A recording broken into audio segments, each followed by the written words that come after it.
a Trump country. We live in the Southeast. We drink sweet tea.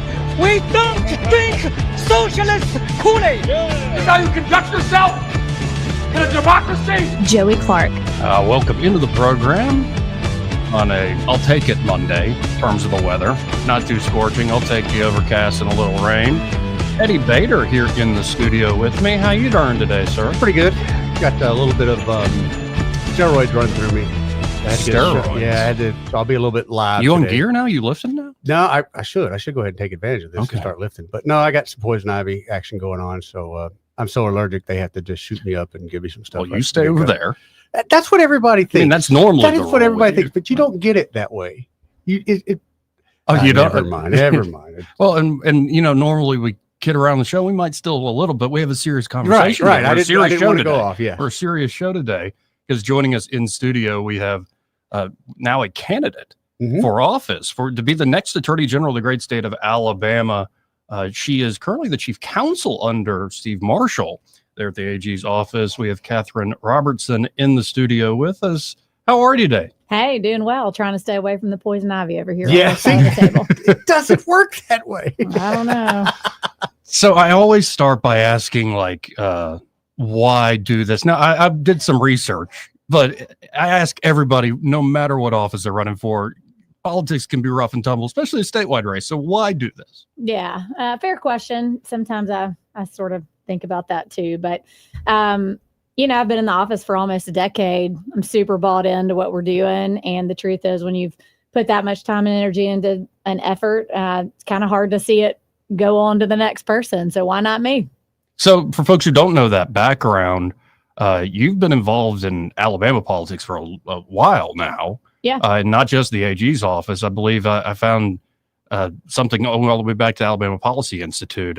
Yep. I'd imagine the issue of state sovereignty is still an issue on your mind. It's on my mind every single day when I walk into the office. Thankfully, I'm now in a position to not just write about it, but actually do something about it. So yeah, I started my career, 20 years ago at the Justice Department up in DC, and later got back home to Alabama, ran the Alabama Policy Institute for a while, and I've been in the AG's office now almost a decade. So in some ways, this is a natural next step, even though it wasn't planned that way. And you worked with Senator Sessions for a while, correct? I did work for Senator Sessions on the Judiciary Committee, kind of keeping in theme of that criminal justice policy angle that I've always had a deep interest in. And so he gave me great training for something like this. Well, so I want to begin with the idea of state sovereignty and like how that has played into so much of what y'all have been doing at the AG's office. And of course, for folks who don't know, the Attorney General Steve Marshall has endorsed Katherine. I'd imagine you've given him the courtesy back. Like you'd probably like to see him in the Senate. You don't have to say anything. Absolutely. He'd be a fantastic senator. But on the issue of state sovereignty, it seems like it's a little less on the front of, say, Republicans' mind when there's a Republican in the White House. But I'd imagine this is still an issue you always have to look out for with the federal courts in particular. You hit on a good point there. I mean, state sovereignty, the best opportunity to protect it is when there is a Republican in the White House, when there is a friendly administration. And we a little bit missed that opportunity in Trump's first term. Not a whole lot of progress was made. Now, obviously, he was friendly to our state, friendly to red states, didn't want to have an overreaching government, but there was a lot of stuff that needed to be unwound from Obama. And now we've got Biden, all his leftover stuff. And we just didn't do enough to fix that during Trump's first term. And so I'm very hopeful that over this next couple of years with President Trump, we can work with his administration and with Congress to sort of rethink federalism, which is just a conversation we don't have often enough.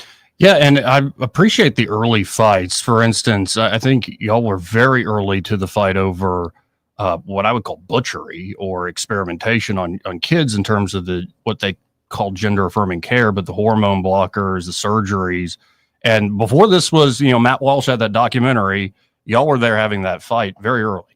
Yeah, I talk about that a lot when I'm out kind of giving speeches about kind of the behind the scenes look at how we do what we do and why, and the timing and all that. And, back when the legislature was debating that issue, we had been keeping an eye on it. And at the time, it was kind of like, oh, is this a solution in need of a problem? We would never have this in Alabama.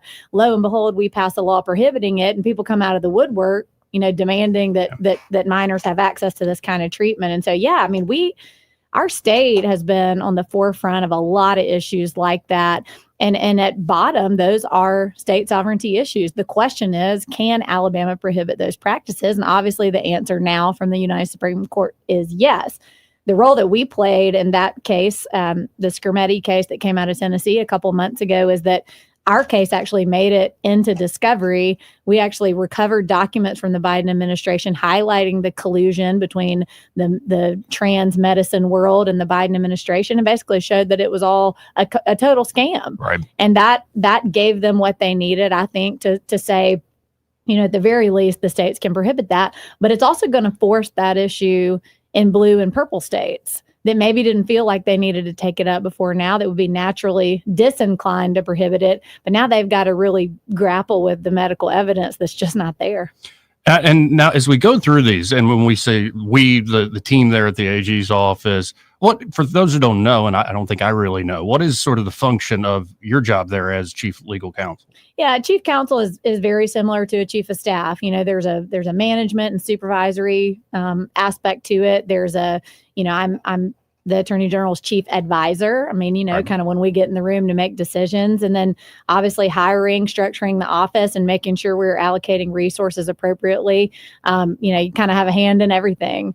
And, I think that when you look at the fights that we've taken outside the state, those are all questions about, can we do this well while also doing our job well within the state, which is primarily public safety. And that is something that we have talked a lot about.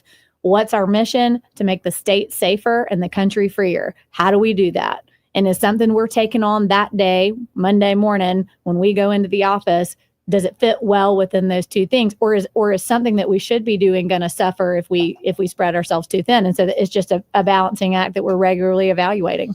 So if you're essentially the chief of staff, how many folks work there at the AG's office? We have about 180 employees. We have 16 different divisions, operate on about a $30 million a year budget. Only about 40% of that is appropriated by the legislature. The rest of that, we have to eat what we kill in cases and recovering attorney's fees. And so interestingly, we are a disproportionately small office compared to our red state counterparts and based on the population of our state.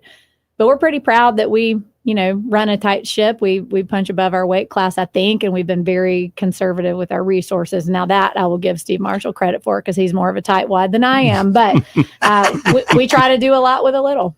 Well, and it sounds like you won't need any on-the-job training. I'll put it that way. Yeah, if there's nothing else I can offer here, it's that. I regularly say that Steve is the best attorney general we've ever had, and part of that is because he's stuck with it. He's going to leave having been there for a decade, longest serving AG we've ever had, and we've seen a lot of previous attorney generals kind of move on before they had to, and I think he's proven that when you really have a passion for the job and the office, you want to see it through until the very last day. I've been with him since his first day. So my goodness, I don't think I could have had any better training for this. Now, married, kids, Yes. Let's do a little personal bio. I am married to my husband, Ryan. We met at Auburn. He is actually War from Eagle. Auburn. War Eagle. Thank you, War Eagle. I also went to Alabama, so I can play either side of that. I have a brand new second grader as of Friday, started second grade, Awesome. my son. And then I have a little redhead daughter who's a fireball that is in the 4-year-old class in kindergarten this year. So they are very different, a lot of fun, and they definitely keep life exciting. Now, and sorry for the kind of the potpourri. It's just, consciousness just flowing here, Sure. flow of consciousness, stream of consciousness here. I wrote about a few weeks back, and it just seemed for the life of me like this probably won't be a big issue in the campaign. But the lawyers who were sanctioned by, I believe, Judge Manasco for using ChatGPT, and it's one thing to use these new tools. They didn't even check it. Like, that just seems like, and as I looked into it, apparently this is a growing issue around the nation and the world. Yeah, I mean, so we'll start with the second point. Yes, in the practice of law, this is kind of the new frontier. I mean, I think even our state bar association is still sort of grappling with how to instruct lawyers on this. It can obviously be a useful tool, but there's a very fine line. You obviously got to be extremely careful. Our office is in the process right now of developing hard and fast policies, but even on our, we use Westlaw to do our legal research. Our research, it pumps you with AI suggestions that you have to be careful with.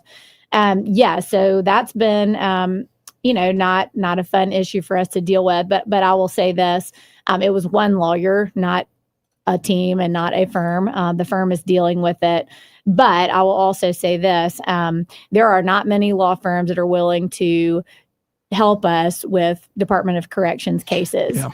And so I am always going to defend them for being willing to do it. They've gotten a lot of pressure from the outside to drop us as a client. We need them. These are cases that are intended to sink our office, to sink our state, to drain our state of resources, to drain our correctional system of resources. And we need them. They've been great partners, and, people make mistakes, and that's going to be addressed and dealt with accordingly. But it is hard for me to believe that they're not paying a little bit of a price for taking on a hard client. And so we're going to stick with them, and we expect all of that to be addressed. Now, I heard an interview with the mayor of Montgomery saying we need to start talking to our boys here because, Alabama, the state, is building $1 billion prison, and it was kind of said in a way of like, well, I mean, we could have spent that $1 billion on something else. So y'all better start behaving and acting up.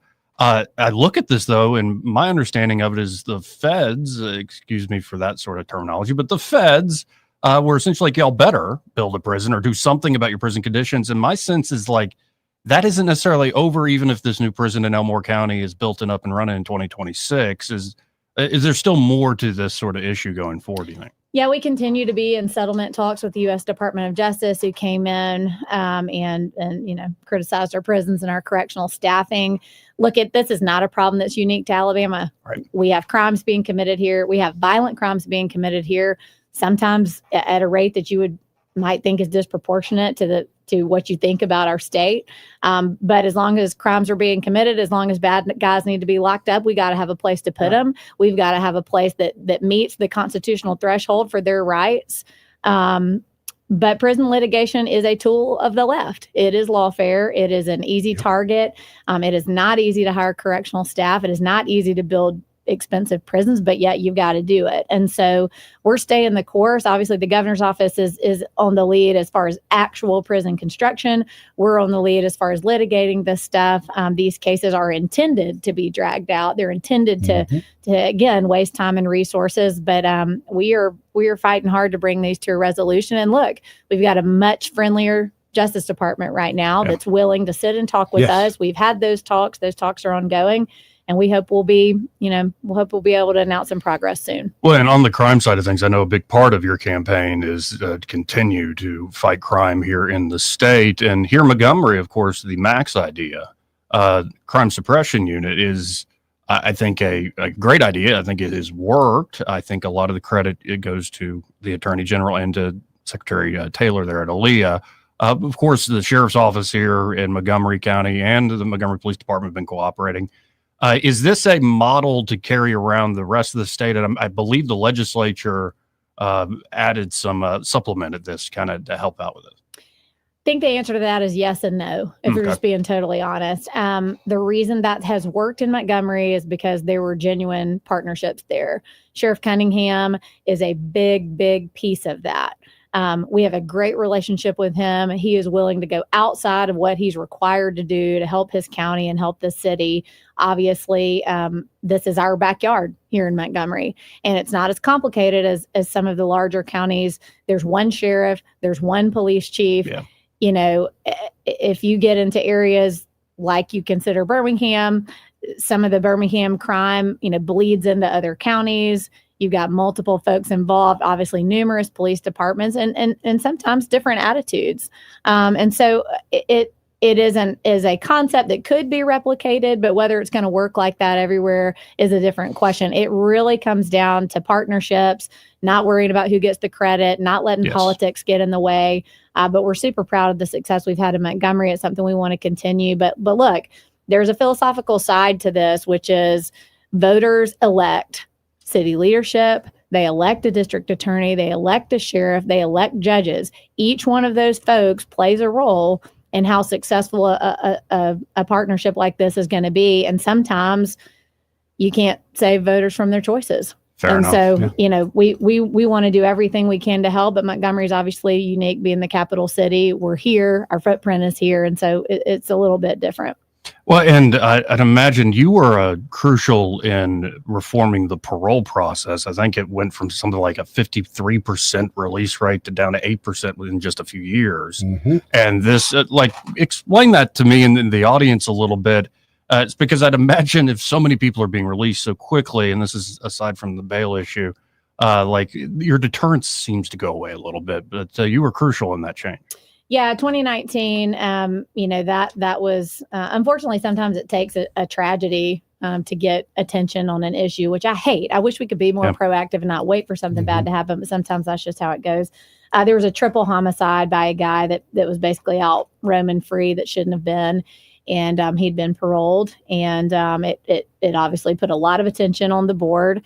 And there was a question asked in a meeting, you know, what is the purpose of the parole board? Yeah. And the legitimate question. The chair at that time said to prevent prison overcrowding. Yep.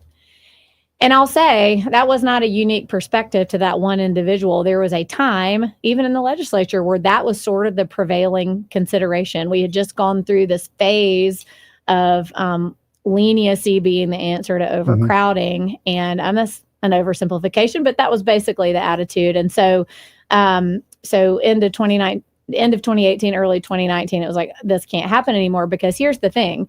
When that prison reform stuff started, I'd say 2015 to 2018 was kind of the prime of that. Our prisons were like 60% violent offenders, 40% nonviolent. That's not great numbers. Now it's 85% violent. Wow. Most of the time. Wow. You know, give or take. Yeah. So your parole rates shouldn't be anywhere near what they were when your breakdown was 60-40. Right. And the media, the mainstream media, the more liberal media, just really cannot grasp that basic concept. Is that when you're they don't want to. And so when you're seeing violent after violent after violent offender, which, you know, we're in those meetings, we see it. Statistically speaking, violent offenders have the lowest chance of being rehabilitated. They have the lowest chance of being rehabilitated and the highest chance of reoffending. Yeah. So your parole rates ought to be down. So we worked with the governor's office to do, you know, some serious restructuring of the parole board, and the Bureau of Pardons and Paroles kind of separated those, give more independence, give more teeth. And one of our biggest successes was getting one of our prosecutors to be appointed to chair that board. Good. You probably some oversight over there. Yeah, but you probably read a few weeks ago she was not reappointed. Her 6-year term expired. She got a lot of heat and a lot of criticism for what I would think is doing the right thing. Great job. And she didn't get reappointed. And so now we're back in a wait and see. I don't know what's going to happen over there. This is a good time to be in a wait and see either. I agree. Good news is she's back at our office. It's going to do great things for us, but we'll see. But look, the policy changes we put in place will still serve us well, regardless of who's there. But yeah, that was a really critical thing that needed to be changed. And I do applaud Governor Ivey for working with us. We kind of noticed the changes right away. I'm glad it came out to the public, because as a public citizen, I had no idea. And that question I thought was just a very basic question, almost silly. But when the answer came out, that stunned me. Yeah. Stunned me. Yeah. Yeah. I mean, the parole board is there to see who they believe can safely reenter society. Right. But not everyone. And not everyone. And, you know, the bar had just been way too low. Agreed. Well, and sometimes it seems like in certain, say, media outlets, but I think it's also a philosophy that is very much in the Democrat Party. No doubt. Is this sort of restorative, like it's almost like sympathy more for the person under the gun of the state because they committed a crime, as opposed to thinking about the victims always. Yeah. I mean, and look, that's not to say that rehabilitation and reentry and restorative justice and all that has no place. Sure, I mean, of course it does. Right. But when you're dealing with with violent offenders, particularly. If you look at the data that's been studied for decades, even the U.S. Sentencing Commission has said, like, hey, look, violent offenders are at the highest risk of reoffending. It's just a fact. Yeah. And so, I mean, if you're talking about an addict, if you're talking about, property theft, there are plenty of things that can be rehabilitated. And as a state government, we ought to invest in those things for sure.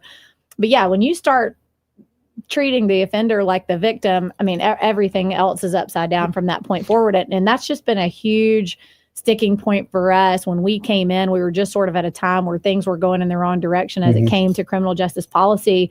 And I applaud General Marshall for realizing that the Attorney General really has the bully pulpit to point people in the right direction. And every year that we have been over there, we have passed some measure to strengthen our criminal justice system in some way. And I will tell you that almost every time the things that we've brought to the legislature have passed with bipartisan support. You're here. Well, and I think also that it'll be valuable if you get the Attorney General spot. Like, you have experience working with the legislature. I'm sure you know most people in the building. Like, this is, again, it's not just your experience there at the AG's office. Like, it's your experience in general around the state. Yeah, I mean, look, I've been going over there for so long. I'm not proud of how long I've been doing this necessarily, but it's not just the stuff that we take them. It's not just the priorities that we set for them. I mean, look, we're the attorneys for our entire state government, every state agency. We're obviously the ones fighting the federal government when we need to. There are so many ties to our office as bills come along. And so we've really, really tried to be a resource, especially with the Judiciary Committee members. But just generally, I can't tell you the number of conversations we've had. I mean, whether it's a pro-life measure, whether it's the trans stuff, religious liberty, education issues. I mean, I'm like, let's talk. I'm here for it. I love those conversations. And yes, you're right.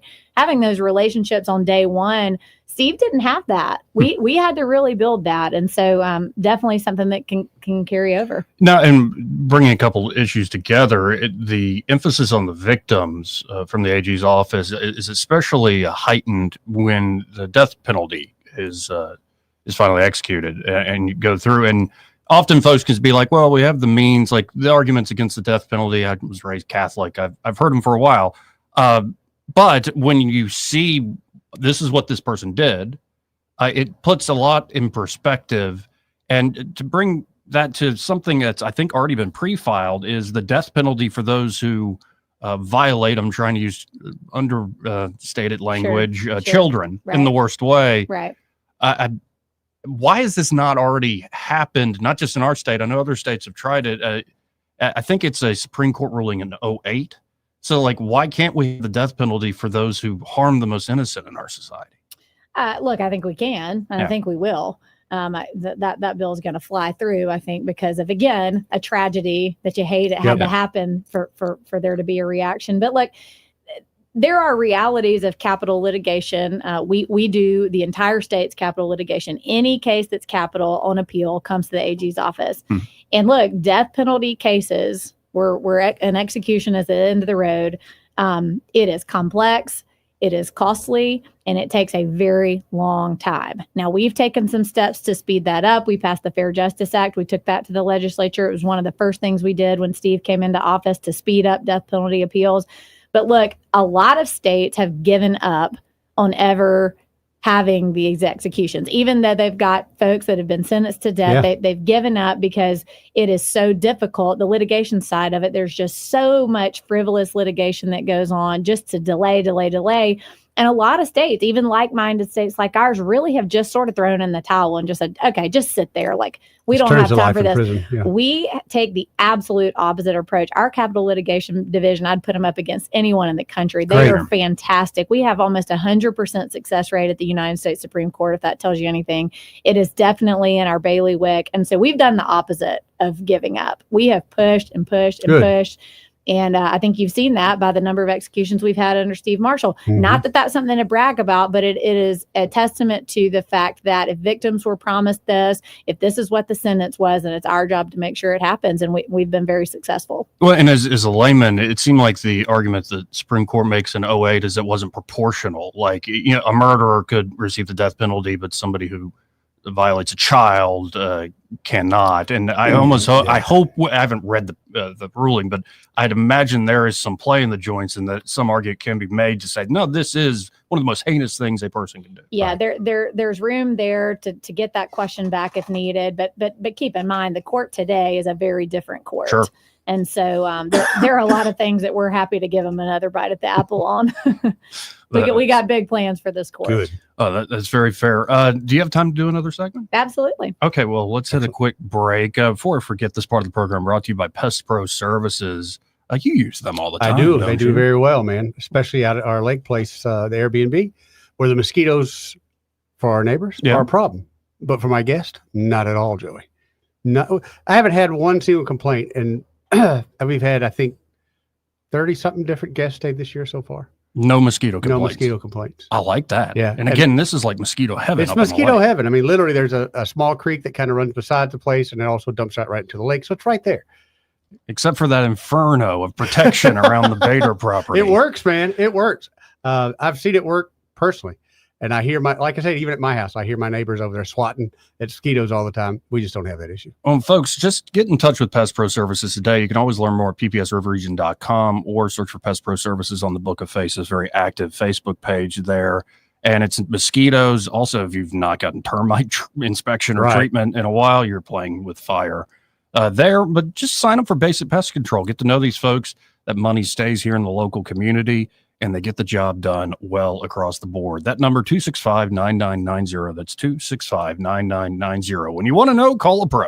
Pest Pro Services. And be sure to tell Ashley and that great team that Joey and Eddie, those fellas on the radio, sent you. He may not know whether he's coming or going, but whether you're going to work or coming home, Greg Budell is there. Mornings, 6 till 9, and afternoons, 3 till 6. Only on News Talk 93.1 FM, WACV. For too long, Alabama's statewide news companies have shamed us for our conservative Christian values. Alabama deserves a news company that cherishes our culture, a company that isn't bought and paid for by the powers that be.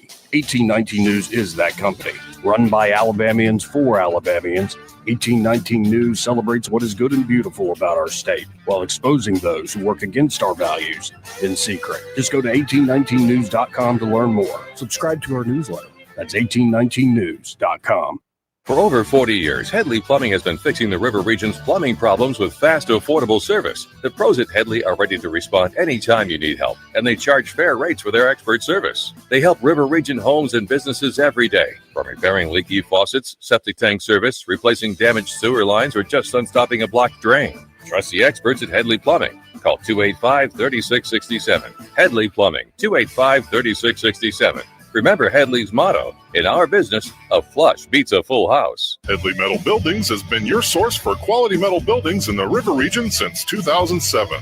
Carports up to 24 feet wide, RV covers, storage buildings, even a sturdy metal barn up to 54 feet wide. Your structure can be customized, installed on level ground, and comes with a 20-year warranty. Let Headley Metal Buildings help you find the perfect solution. Financing available. Call 285-3667 for details or find Headley Metal Buildings on Facebook. Is foot pain holding you back? Visit the Good Feet store for a free personalized fitting and test walk. Hi, I'm Carl Schmidt, naturopath and owner of the Herb Shop Wellness Center in the Pepper Tree Shopping Center.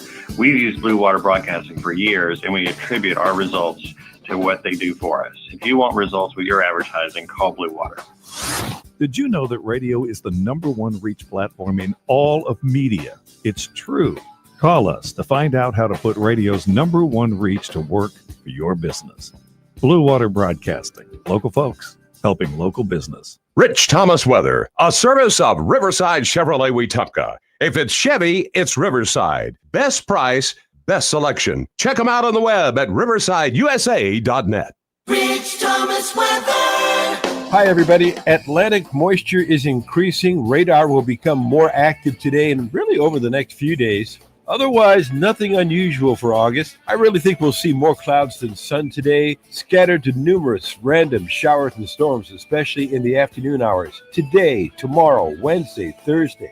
We'll be up near 90 today and Tuesday, low 90s on Wednesday and Thursday, mid 90s by the end of the week, and lows at night will be in the lower 70s. Otherwise, not much day-to-day change. From the Blue Water Weather Center, this is Rich Thomas. You can make your ASE loan payment from your phone anytime, anywhere. It's quick and easy. YourASECreditUnion.com. Federally insured by NCUA. Equal Opportunity Lender. ASE Credit Union. Your life, your cause, your ASE. News and talk without the static. The River Region's most trusted voice. News Talk 93.1 FM WACV.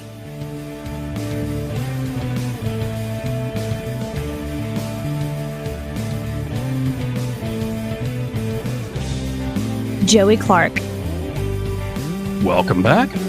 Again in studio, we have with us Katherine Robertson. She's currently Chief Counsel for the Attorney General here in the great state of Alabama. They're in the Attorney General's office, but she is now candidate to be the next Attorney General for the great state of Alabama.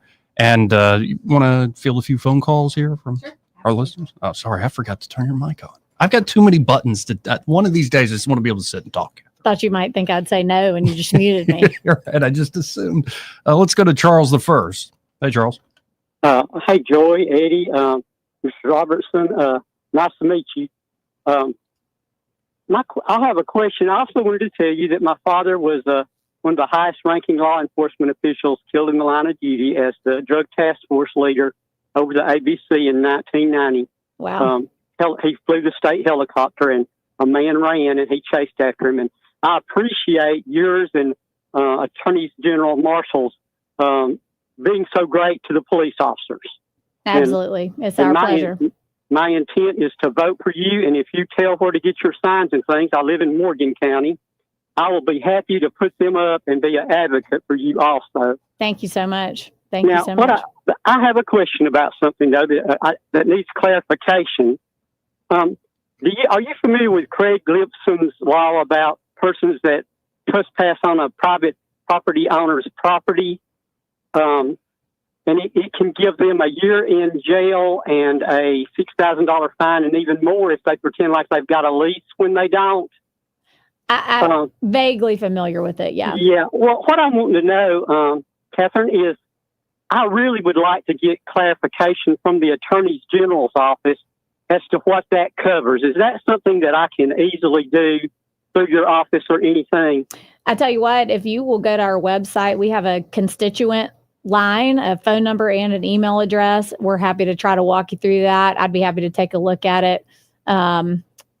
Joey, you want to send him my email address? Yeah, or yes. 1 sec. I'll have to put them. Yeah, I'll be happy to talk with you about it offline. Right. Well, I sure appreciate that, and I just think that you've done a wonderful job. Now, also, in another kind of area there, I've also been a big advocate for the persons that were in the mental health facilities that closed in 2010, that went into the jails because they, Governor Riley let them out without even giving a date to some of the families of persons, and the sheriffs in those areas, Ms. Robertson, were inundated with the bedridden, mentally challenged that were now on the street. Right. And after 3 strikes, remember, they couldn't bond out or anything. They are in our prisons in solitary confinement for their own protection. Now, that was not necessarily any violent crimes, and I really would love it if anyone would look into these things to see if something else couldn't be done or helpful in those particular bedridden persons that were in that system that are now in the prison, to relieve that in some way. Yes, you hit on a great point. That's a conversation that we regularly have with our sheriffs around the state. It's a problem that hadn't completely been solved. I will tell you that one of our probably best contributions to that conversation is the opioid litigation money we were able to bring in. That is trickling down to our sheriffs and to our counties. And a big bucket of that money is intended for mental health, related to addiction, but certainly could serve other mental health conditions as well. And so that is a big conversation we've been having in our state, and we're trying to do our part, if by nothing else, than to get them some funding. Well, I appreciate that a whole lot, and it's been really nice talking to you, and I look forward to any help that the office can give me. Well, Charles, hold on. I don't have the email ready on me, but if you can hold on to the next break, we'll get it to you, man. Okay. Yeah. You've got my email, Joy. Okay. Hold on. Again, 272-9228 if you want to get in on the conversation. Let's go to Kilroy. He has a question. You're on with Katherine Robertson, Kilroy. Hey, good afternoon, everyone. How you doing, bud? Katherine, I'm not certain this is your department, but you brought up the pardon, so I'd like to speak about that. And Cam Ward will tell you that the number of pardons are down. However, there's a program, and it's just a sleight of hand word use. It's early release. Very familiar with that. Oh, okay. And I don't know the numbers from this year. Last year it was 421 people. I think it was 369 the year before in 23 that they're letting out. And this, you're talking about 80-20 violent and nonviolent. They don't care if they're violent or not. They're being let out. Yep. I can give you two specific cases that just come to the top of my head. And when they are let out, the victims' families are not notified, and they have to show up on their own to get their own ankle monitor. Case number one, Ronald Coley. He was in for raping a woman. He got early release. He didn't have to go to any kind of panel to see if he's a model citizen, model prisoner or not. He got released. He did not show up for his ankle monitor because why would he? Right. He is now back in prison for raping the same woman. And I won't go into details of case number two because it's very personal, but Michael Jerome Butler also did not receive an ankle monitor before he was released, kidnapped several people, raped them, and even ended up with a murder. So what can be done about the early release? Yeah. So just for the other listeners, he's talking about the mandatory early release that was passed by the legislature in a special session called on prisons a couple of years ago. And you've definitely struck a nerve with me by bringing that up. We fought that very hard. And as it pertains to victim notification, I actually filed a lawsuit against the Department of Corrections, who's in most scenarios is my client, but the AG's got competing interests. We sued the department to try to prohibit those releases from happening because victims had not been properly notified. I have long advocated for mandatory early release to be repealed. There really hasn't been a move towards that, but we did do one good thing a couple of years ago. I helped author and pass the Deputy Brad Johnson Act to deal with correctional incentive time and prohibited the use of early release on the back end of that in some scenarios too. So it's something that we've been trying to chip away at since the day that it passed and went into place. There are a whole host of problems with it, some of which you've identified. And although that is not our office that implements that program, that's pardons and paroles, but we certainly have a lot of strong feelings about the policy behind that and the philosophy behind that. And it's something that I'm not going to give up on walking that back. Thankfully, it has not yet proven to be as large of a disaster as we might have thought, but there are still plenty of anecdotes that it's not always working well. And it's something that we have a real problem with. Thank you for the question, Kilroy. Good one. Yeah, really good one, Kilroy.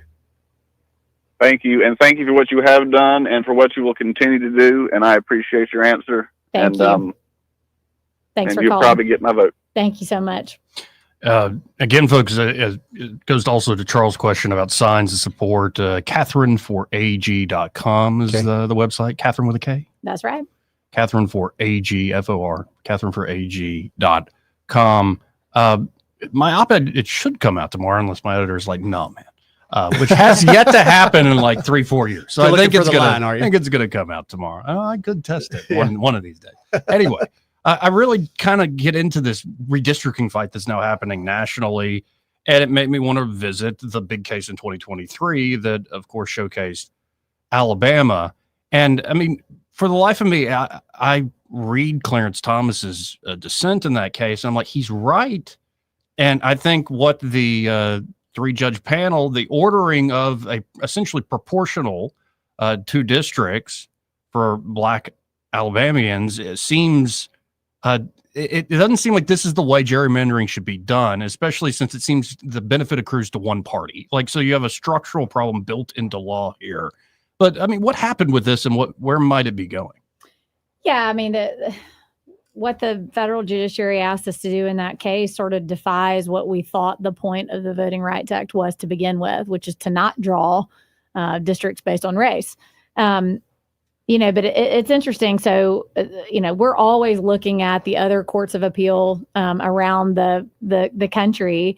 And so we're watching other states' cases bubble up as ours is ongoing. We are in the process of doing our briefing back in front of the United States Supreme Court. But in the meantime, they've certified questions in Louisiana's case. Well, what question do you think they wanted to take up after we lost?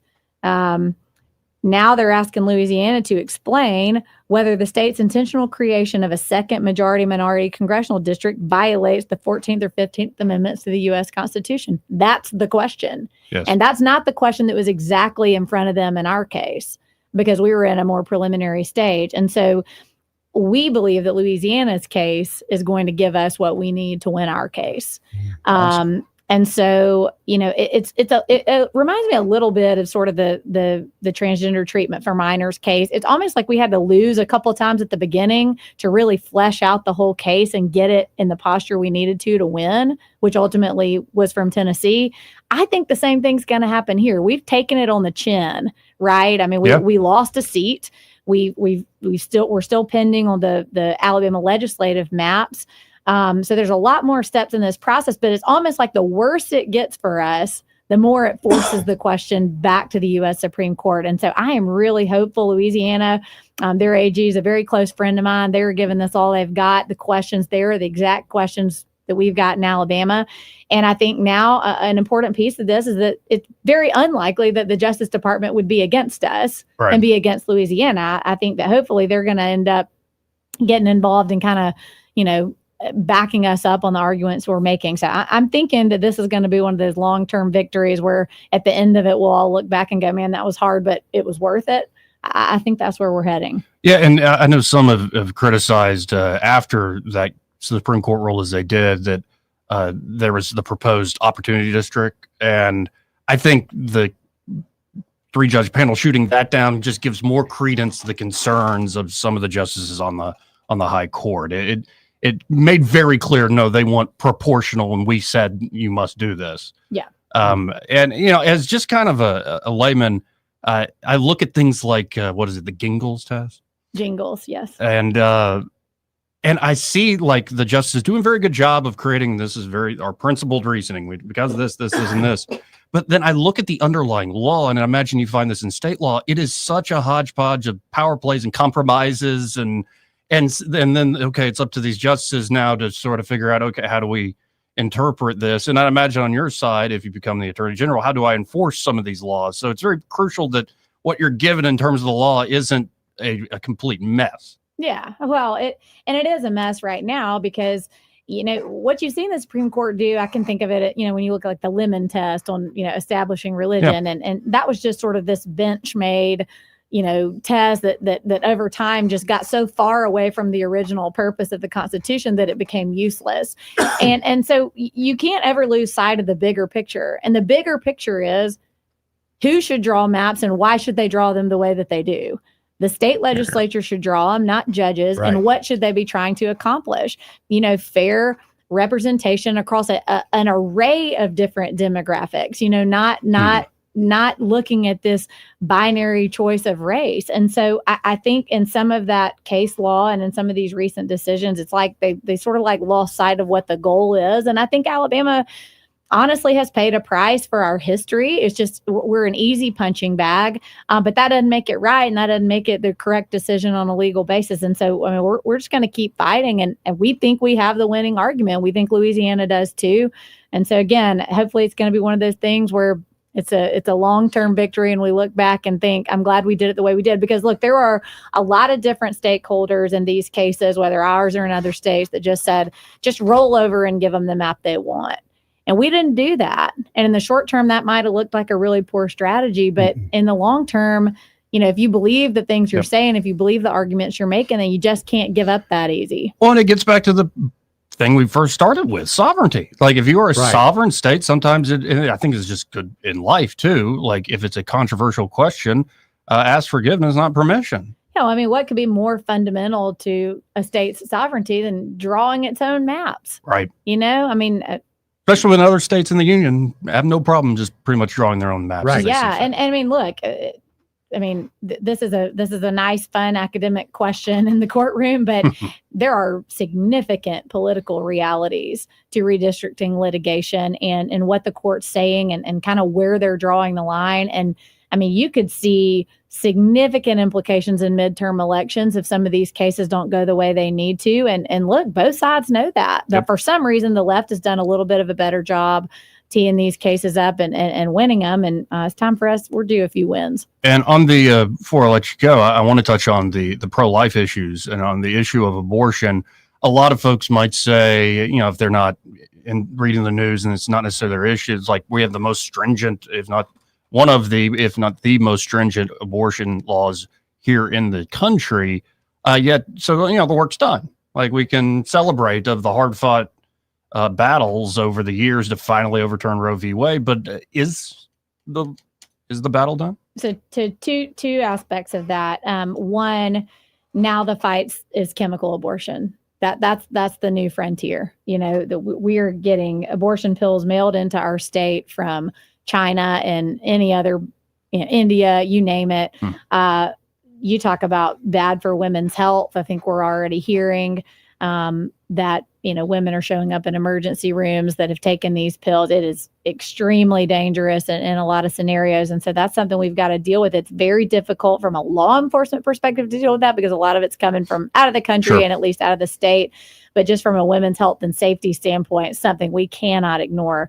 The other side of it is, we've prohibited abortion. Alabama was the first state in the country to get their law back in action after the Dobbs decision. Same day, we went and got our injunction lifted. So we're super proud of that. But I think one thing we also don't want to lose sight of is now we've got to figure out how to care for women and babies that are, you know, not in strong financial situations or in other vulnerable states. That's something Mississippi has done very well post Dobbs. They were the poster child for Dobbs, obviously their state, but they've also put as much emphasis on the back end of taking care of women and children.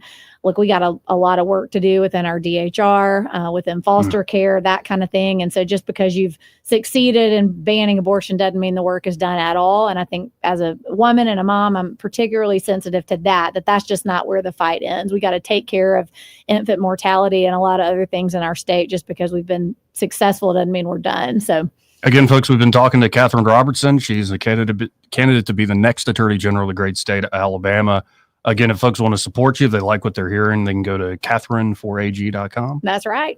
Thank you so much. I really appreciate it. Some folks wanted me to like bring up marijuana, all sorts of things. I expect that we can like sit down and do this again. We can talk about whatever. Hey, look, my office is 5 minutes from here. I'm happy to come on anytime. Well, I really do appreciate it. Thank you, Katherine. Thanks, Joey. Glad to be with you guys. Be right back. Want to carry News Talk